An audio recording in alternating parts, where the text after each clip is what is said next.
Hello guys, I hope you all are good and doing great in your life. Let's start our today's current affairs session. Questions के through देखते हैं news क्या है। तमिलनाडु ने अभी 3 member की एक हाई लेवल कमेटी अपॉइंट की है। किस चीज़ के लिए?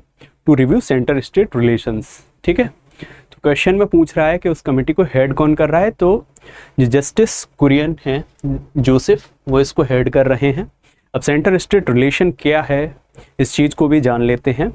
कॉन्स्टिट्यूशन में पार्ट 11 एंड पार्ट 12 में क्लियरली मेंशन किया गया है एक लेजिस्लेटिव रिलेशन सेंट्रल स्टेट का, फिर एडमिनिस्ट्रेटिव और फिर फाइनेंशियल। ठीक है, अगर आर्टिकल्स के अकॉर्डिंग देखें तो आर्टिकल 245 से 255 तक, ठीक है, ये लेजिस्लेटिव रिलेशन के लिए है।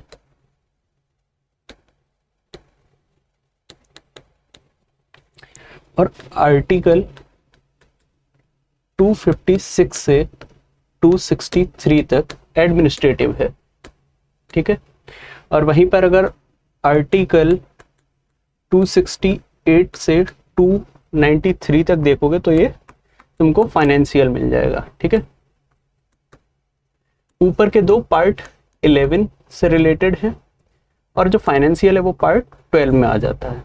ठीक है, अब ये जो सारी चीज़ें हैं सेंटर स्टेट रिलेशन की, ये क्यों आती हैं? इंडिया एक फेडरल स्ट्रक्चर है और फेडरल स्ट्रक्चर में दोनों ही जो सेंटर और स्टेट हैं, ठीक है, क्वासी फेडरल हम हैं, लेकिन क्वासी फेडरल कहा जाता है इसलिए ताकि यूनिटी बनी रहे। इंडिया जो है वो यूनियन ऑफ स्टेट है। ठीक है, कोई भी राज्य खुद से अलग नहीं हो सकता है, वो यूनियन के ही पार्ट हैं। ठीक है, तो यूनियन स्टेट का खुद का कोई ऑटोनॉमी नहीं है। स्टेट को जब भी सेंटर चाहे तो 2 में विभाजित कर सकता है या मोर देन 2 को लेके एक स्टेट भी बना सकता है, नाम चेंज कर सकता है, टेरिटरी, ये सब आर्टिकल्स शुरू में आ जाते हैं। ठीक है, उन चीज़ों को छोड़ो, यहाँ पर समझो कि सेंटर स्टेट रिलेशन जो है वो लेजिस्लेटिव कभी कभी इस तरह से हो जाता है कि सेंटर कोई पॉलिसी बना रहा है और स्टेट इम्प्लीमेंट नहीं करने दे रहा है, या स्टेट ने कोई ऐसी पॉलिसी बनाई जो सेंटर के रेस्पेक्ट में एक पूरे के पूरे इंडिया एज अ कंट्री के लिए, होल नेशन के लिए थ्रेटेंड है।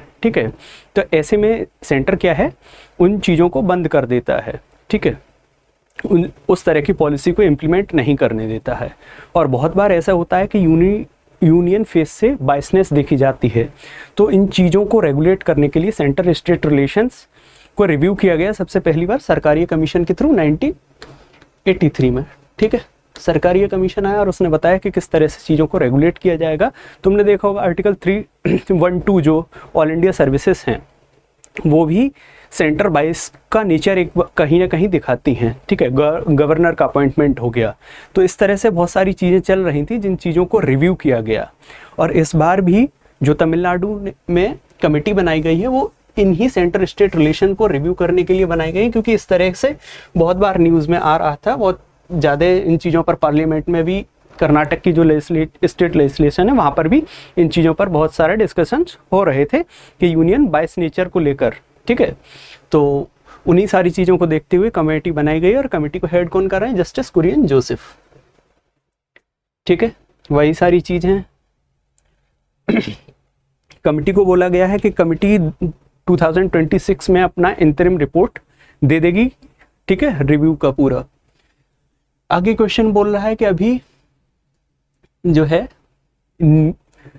एक रिपोर्ट आई है वर्ल्ड्स बेस्ट हॉस्पिटल्स की, रिलीज हुई है 2024 की। तो उसमें इंडिया का जो एम्स है वो इंडिया में बेस्ट आया है। तो वर्ल्ड में उसका कौन सा रैंक है? वो है 97th रैंक।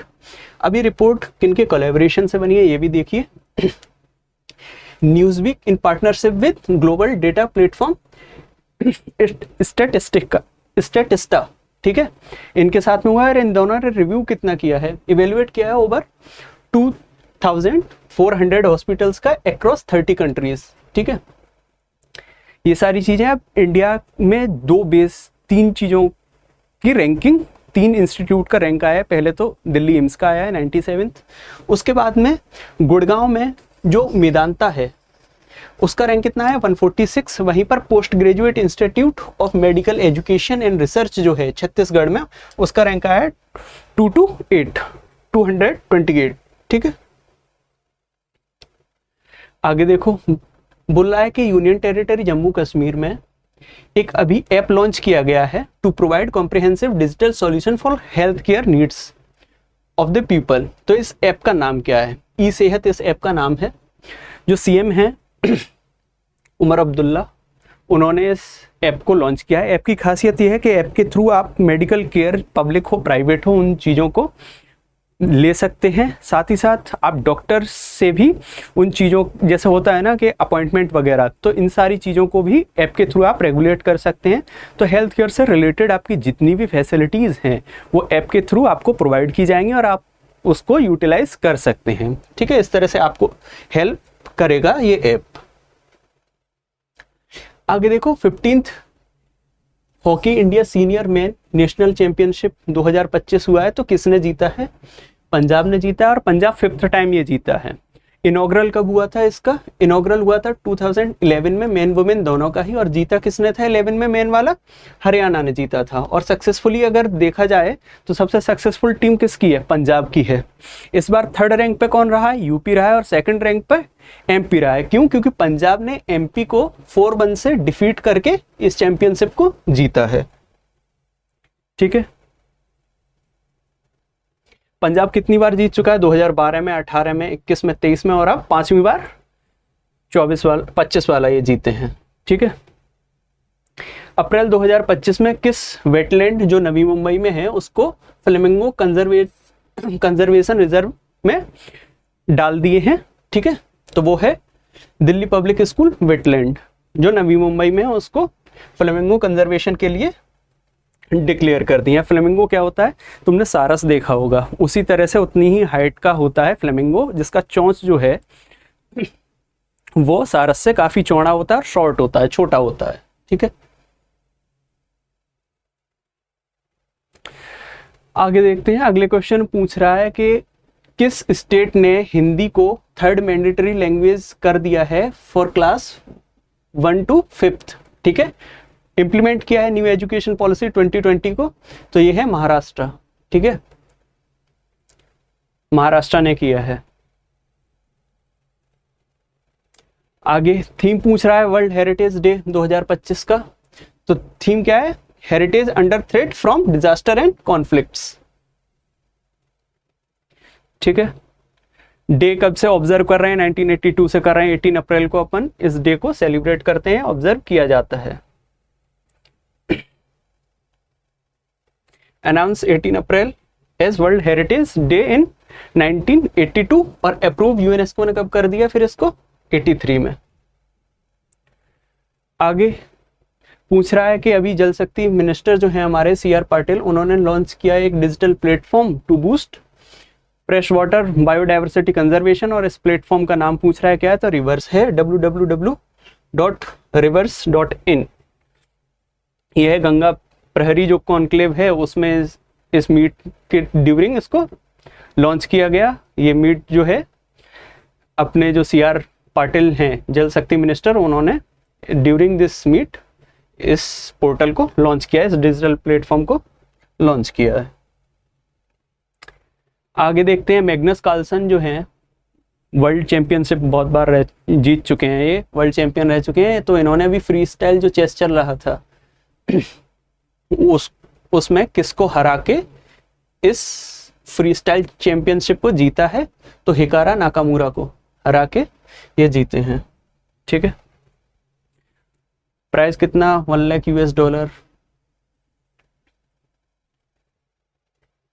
और अमेरिकन फेबियानो करवाना, ये इनको जो मिलेगा, कार्लसन को जो मिलेगा वो $2,00,000 है। फॉलोड बाय हिकारा नाकामुरा को मिलेगा $1,40,000 और थर्ड पे जो रहे हैं फेबियानो, उनको मिलेगा कितना? $1,00,000। ठीक है,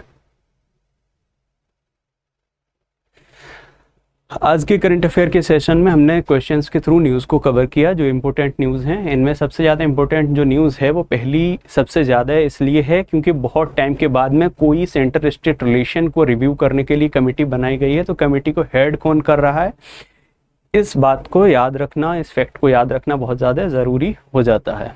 ठीक है, दूसरा हमने देखा कि फ्लेमिंगो के लिए किस साइट को डिक्लेयर कर दिए हैं फ्लेमिंगो कंजर्वेशन के लिए, तो दिल्ली पब्लिक स्कूल जो नवी मुंबई में है उसको डिक्लेयर कर दिए हैं। ठीक है, उसके बाद में हमने ये तो नॉर्मल है। उसके बाद में CR पाटिल जी ने अभी जो डिजिटल प्लेटफॉर्म रिलीज किया है उसके बारे में हम देखें बायो कंजर्वेशन के लिए। ठीक है, उसके बाद 18 अप्रैल को, क्योंकि वर्ल्ड हेरिटेज डे है, यूनेस्को का है, और यूनेस्को यूएन का एक अनदर सब्सिडरी है। ठीक है, सबऑर्डिनेट प्लेटफॉर्म है जो रेगुलेट करता है हेरिटेज साइट्स को। तो वर्ल्ड हेरिटेज डे जो है 18 अप्रैल, उसके लिए ये थीम बहुत ज़्यादा ज़रूरी है, पूछ ली जाएगी। ठीक है, तो इन चीज़ों को हमने कवर किया।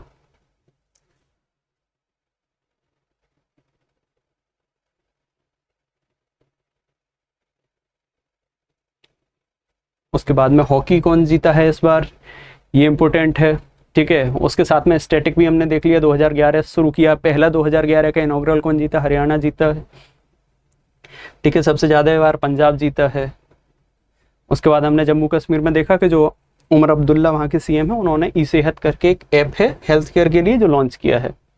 ठीक, उसके बाद जो रिपोर्ट आई है उसको हमने देखा हेल्थ केयर से रिलेटेड, और हमने इस तरह से आज के करंट अफेयर को कवर किया है। Thank you very much for today's current affair session. आप हमारे साथ बने रहिए, और कोई भी अगर आपको प्रॉब्लम करंट अफेयर से रिलेटेड होती है जिसमें आपको लगता है कि इस चीज़ को सॉल्यूशन, आपका इस चीज़ का सॉल्यूशन मिलना चाहिए, तो आप हमारे टेलीग्राम चैनल के थ्रू उस प्रॉब्लम को रख सकते हैं। हमारी टीम बहुत जल्द ही आपके उस प्रॉब्लम का सॉल्यूशन प्रोवाइड करा देगी।